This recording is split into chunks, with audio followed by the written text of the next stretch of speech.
My fellow Americans, while employed at this storage facility, I've always had the best interests of this business at heart. Unfortunately, working with idiots from Texas has reduced me to being a cynical asshole. I am not a quitter, but a week ago, I was fired via text. I then did a podcast where I insulted my bosses with disparaging remarks.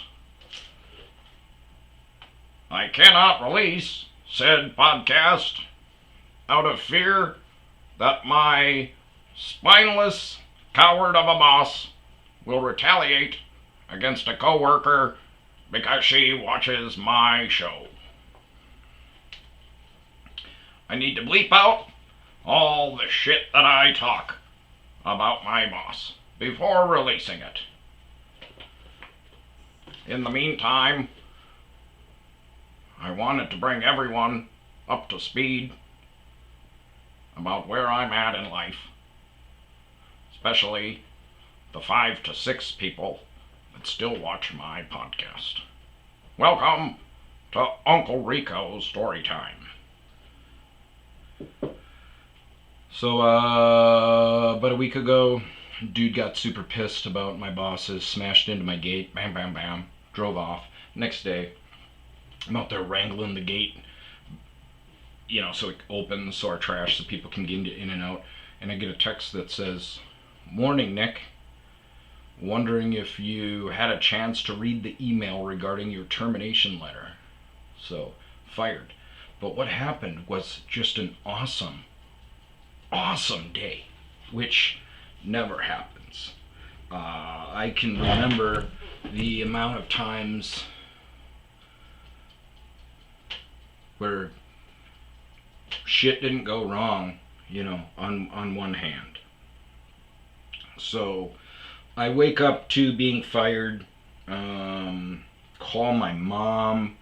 She hates where she's at, wants to move down here. I said, well, let's be roommates. That way I don't have to worry about paying for rent again. We're paying like $4, $5, $6 to be at this nursing home that she doesn't like. So we're gonna move her into my place, a new place, and we'll be roommates. And I'll be able to get her healthy again, make her walk, get her up, walking around, cook her better meals. Because I am starting to turn over this new leaf of hippiness to embrace my mystical powers. So start thinking about this whole thing, and it works out. Curveballs are coming out through the day, but they work out in our favor. Everything's kind of fitting together, puzzle pieces. So I start looking for a place to live, and find a place out in West Valley. Right now in the Phoenix area, the rents are just insane because people have been leaving California for the last 15 years. Our property rates our property's value has been increasing every year for like, I think it's 18 years straight. It's crazy. And that's what kept me from quitting my job for so long, is because the free rent is awesome. So I send a message out to this one house that's like on the water. It's a total scam, super cheap. Send a message out to them just to get the ball rolling, and then send out a couple other messages to people. But then find in the comments there's this weird, hey, text the picture of this ad to this number for more details. The agent will get right back to you. And it's on like every rental that's out there now, so it's scam. So the next one I went to, I messaged him. I said, hey, I texted it to the number, and then I messaged him. I was like, hey, this seems pretty scammy. Are you legit? And she started lipping off to me. And I go, hey, under the comments of your ad, it says, this super scammy thing that is on all the other ads. So I was just checking, and she's like, yeah, it's real scammy. And then like a minute later, she messages me and she's like, "Oh, I just saw the remarks. Thanks, I appreciate that. Yeah, it's total scam. I deleted them and stuff like that." Um, so then I went back to the first one and I was like, "Hey, I'm interested." And she goes, "Well, call this number." And so I called the number and nothing would happen. It would just go silent. No pickup, no nothing. So I called it again and nothing. So I messaged. I said, "Hey, I've called a few times, but nothing's happening." She goes, "Oh, weird. Try it again. I'll watch the phone." And so she picks up, and I'm shocked. And so we start talking, and she's waiting for the right tenant. I tell her that I'm moving my mom out of the nursing home, and she kind of goes head over heels for me and my mom. The whole situation. I tell her we could very well be there long term, very long term. And so she has a couple of people waiting. And she goes, "You know what? I'm going to hold off on telling them if you want to come look at the place real quick." I go, "Yeah, I can be there in an hour." And she goes, "Okay." But I tell her, I go, "Hey, I had a restaurant maybe 15 years ago that closed down. I filed for bankruptcy and I've paid for cash ever since. So my credit is horrible. I just don't have credit, which is the same as being horrible." She says, "Any evictions?" I said, "No, I'm still in communication with a lot of my landlords. I'll help you guys out, and stuff like that. I'm a handyman, but I've got a bad back." She goes, "Okay." And then I also told her about my dogs, and one being a pit bull. She says, "It's fine, come on out." So we start talking. She sends me over to the rental company, and I go, "Oh boy, if this is a management company, my credit is horrible, and I have this pit bull." It's funny because when they were talking about the rent. She used to have a real estate license. He is maintenance. You can tell. So she's doing everything, but he came over to meet me, and we're talking, and we're spelling out the rent. She goes, $25 for the pet rent. And I go, "Well, 50 because it's two dogs." And he goes, "I didn't know there were two dogs." And she goes, "They're very small. It's fine." And I go, "Well, the pit bull isn't small." And he's like, "I didn't know about a pit bull." And I go, "He's a sweetheart. You'll meet him. You'll love him. He's just a big cream puff. He doesn't, very, very well trained. You'll love him." And she goes, "Yes, and he's very small also." And I go, "Well, he's 60 pounds, almost 70 pounds, so he's not small." And he's like, "That's not a small dog at all." And she's like, "It's, what, we're this far. We've negotiated. It's fine." And I'm like, "Don't worry. When you meet my dogs, you'll know they don't do any damage. They're great. They don't bark." And so I go over to the management company and go in there, and she's stressing how important it is to get it done quickly before she goes out of vacation and everything. And I tell the lady right away about the credit. As I'm filling out this application, all over the bottom of the pages it says, with a star, it says, "Pit bulls are automatically excluded for lease consideration." So I don't even tell her about it. Under the breed of dog, I put Chihuahua slash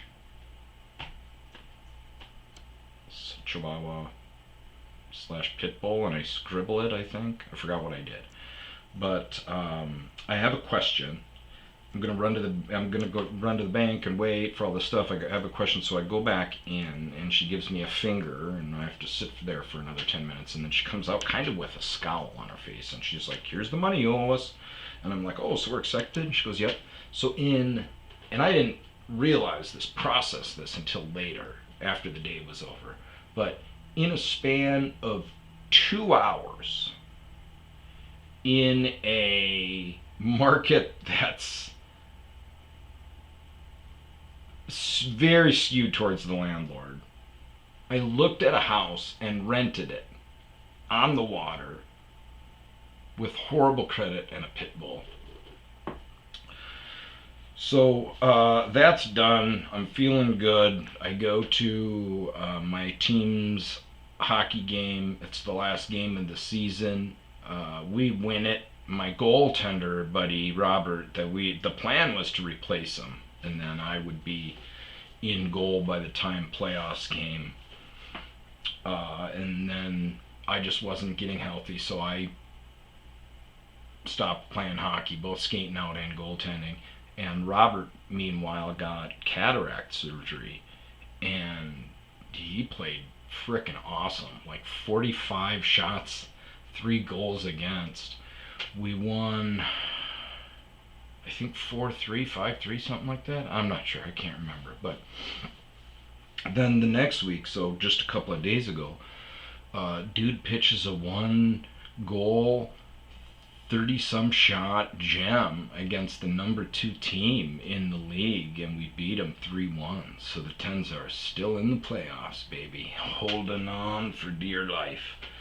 I leave that place with a pretty good buzz on. Stop next door at the strip joint for a shot or 2 more before I call it a night. And as soon as I walk in the door, this stripper walks up and just starts making out with me. She goes, "Hi." I go, "Hi." She goes, "My name's Blair," or Brian, or something with a B. I go, "Oh, nice. I'm Nick. I live next door." She goes, "Oh, I thought you looked familiar." She goes, "I'm gonna kiss you." I go, "What?" She goes, "Can I kiss you?" I go, "I guess." Bam! Starts making out with me. So the whole reason why I was there was I wanted to tell the manager that I'd gotten fired and that I'll be gone. And so I go over to the manager. I'm like, "What's up, Gary?" He goes, "What's up yourself?" And he's always really gruff. And I go, "Oh, good to see you." I go, "I just want to tell you that I'm, terminating. I'm leaving." He goes, "Oh, well, we appreciate you."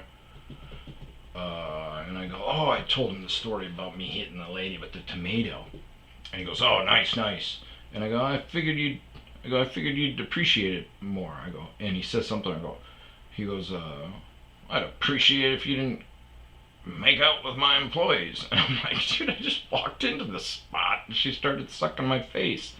It's not my fault. What do you want me to do?"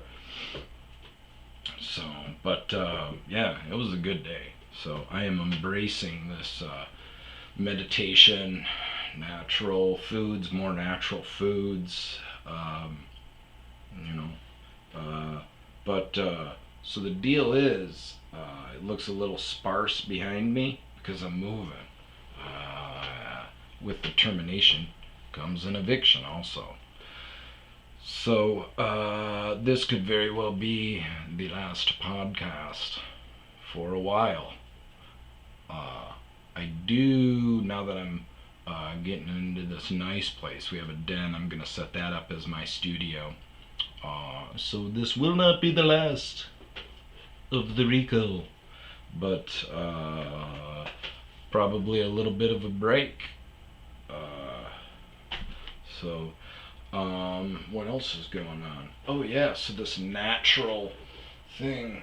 So my buddy, my best friend back home, had colon, something wrong with his colon, and kind of was with everybody. He was like, "Dude, you gotta get checked out. You gotta get checked out." Blah blah blah. I was like, "Come on, man. It's not the first time somebody's been up inside your ass."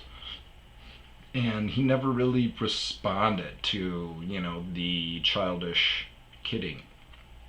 And so recently talking to him, he told me that you don't go through the ass for it. You go through the abs.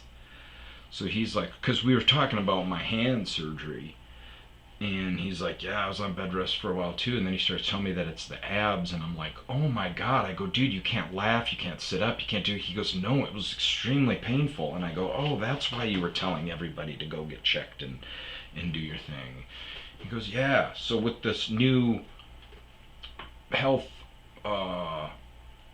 concentration comes a cleanse.